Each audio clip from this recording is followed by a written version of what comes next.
Hello everybody, it's Sarah, and today I am going to refilm, because I accidentally deleted it, my review of The Goblin Emperor by Catherine Addison.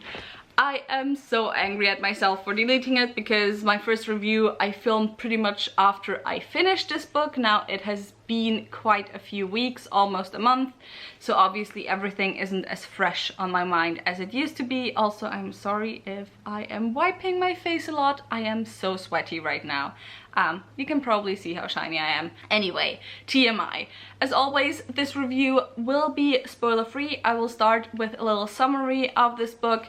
Then I won't really go into negative and positive thoughts because, to be honest, I did not particularly like this book. However, this is also not going to be a rant review, so I will try to be a bit more balanced, I guess, than I usually am in my negative reviews. But yeah, there's just not a lot of positive things that I can personally say about my experience with this book. So that's just to preface this review.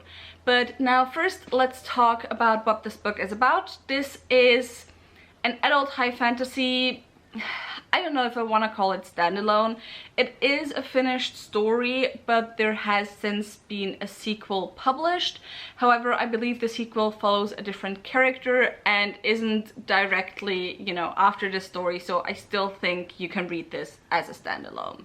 Like, it's definitely a finished story as a whole. In this book we follow Maya, who is half goblin, half elf, I believe, and he is the unwanted son of the king, the unwanted first son of the king. Because he is a half goblin, however, he has his whole life lived in exile until he gets the notice that his father and all his half brothers, so his father's heirs, have perished in an accident, and that he is now the emperor of the elven realm. And so he goes to court and he has to deal with politics and intrigues, which obviously he has never learned how to deal with. And while doing that, he also has to uncover how it came to the accident of his father. And that is it for the basic plot of this book. The only positive thing I can say is that everyone else I have been buddy reading this seemed to have become quite attached to the characters. I personally have not. I personally did not find Maya as a main character engaging whatsoever. But yeah, I seem to have been pretty alone with that, so I guess make of that what you will. And now let's get to the reasons why I did not like this book. First of all, I had a really hard time getting into the writing style of this book because, to be very honest, I found it incredibly pretentious. Now, if you have watched any reviews or wrap-ups of mine, you know that I am someone who genuinely enjoys purple prose. I enjoy beautiful writing. I enjoy writing that has been taken a lot of care with. This book, when I read it, made me feel like a lot of people who don't enjoy purple prose seem to feel when they read purple prose, in that it just seemed very over the top, very pretentious, and it just took away from the story instead of adding to it. Like, it just felt unnecessarily. It was over the top, old-timey, a lot of thous and so on. Like, it got better towards the end. I actually feel like it wasn't consistent at all in a way, because sometimes you was used a lot and sometimes thou was overly used, and I tried to find out if there was a difference between very formal or informal situations. No, that didn't seem to be it, so it was just random whether you was used or thou was used, and it just, I don't know. I did not like the writing whatsoever. Because I didn't like the writing, it made it very hard for me to get into the plot. The plot also started off like that, which I don't always have a problem with. However, I do like it if we're somewhat introduced to the characters before the plot properly starts. Because the second chapter was already at court and in the middle of the politics, and I just didn't care about the characters yet, so I could not care about the politics yet. Because, to be honest, but I don't blame the writing for that, I blame it being just one book. When you want to have an intensely political fantasy, it just doesn't work in one less than 500-page book. I'm sorry. politics take time to build because you slowly have to build up the different elements and also the different actors at play within the politics so you can properly understand what's going on. However, this was written in first-person perspective and in a way where we only really got to know Maya, and all the different actors had incredibly similar names because they were sometimes like same last names and so on. And so it just made it very hard to get like who was on which side and so on. And because of how much we focused on Maya, it just did not make sense. It also simultaneously was too fast-paced to really follow Maya as he slowly learns how to, you know, do political stuff and which political actions he can take without endangering his life or the life of the people he's close to. For some reason also, even though no one at court seemed to really like him, at least of the nobles, it just like the stakes were completely missing for me. And so yeah, I just was not interested in the political part of the plot.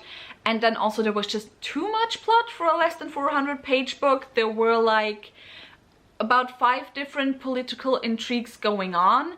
And because there were so many different political intrigues, the way they were resolved was like that and like that and like that, and really quickly, really fast. And it just lacked tension because of that for me. I just was not interested in what was happening. I wasn't interested in seeing if anyone was gonna die or not. I did not like the plot, did not care a little bit. And then the last thing that just really wasn't for me was the characters. As I said, while apparently everyone else felt differently and engaged quite a lot with the characters, for me personally, I just found them really, really boring. It was one of those first-person perspective books where you then just don't get anything at all from the other characters. There was one side character that I somewhat cared a little about, but he appeared hardly ever.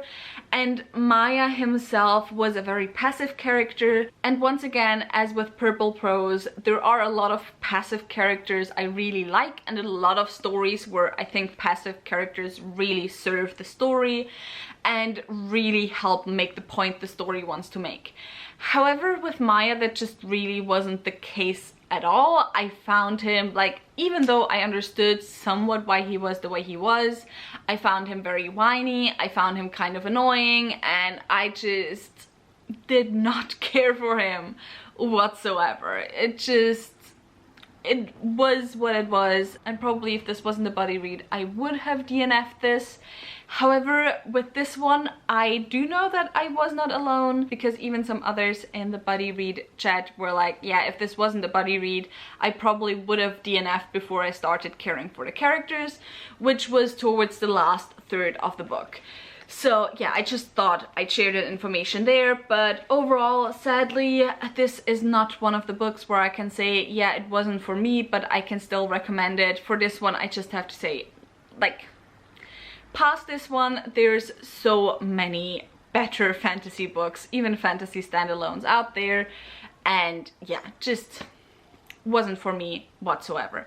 Also, for some reason, I had the impression that this was gonna be a fantasy romance, or at least a fantasy book with a very strong romance, you know, side plot. Maybe because a lot of the books that are like, you know, for fans of the Goblin Emperor end up having very strong romance subplots.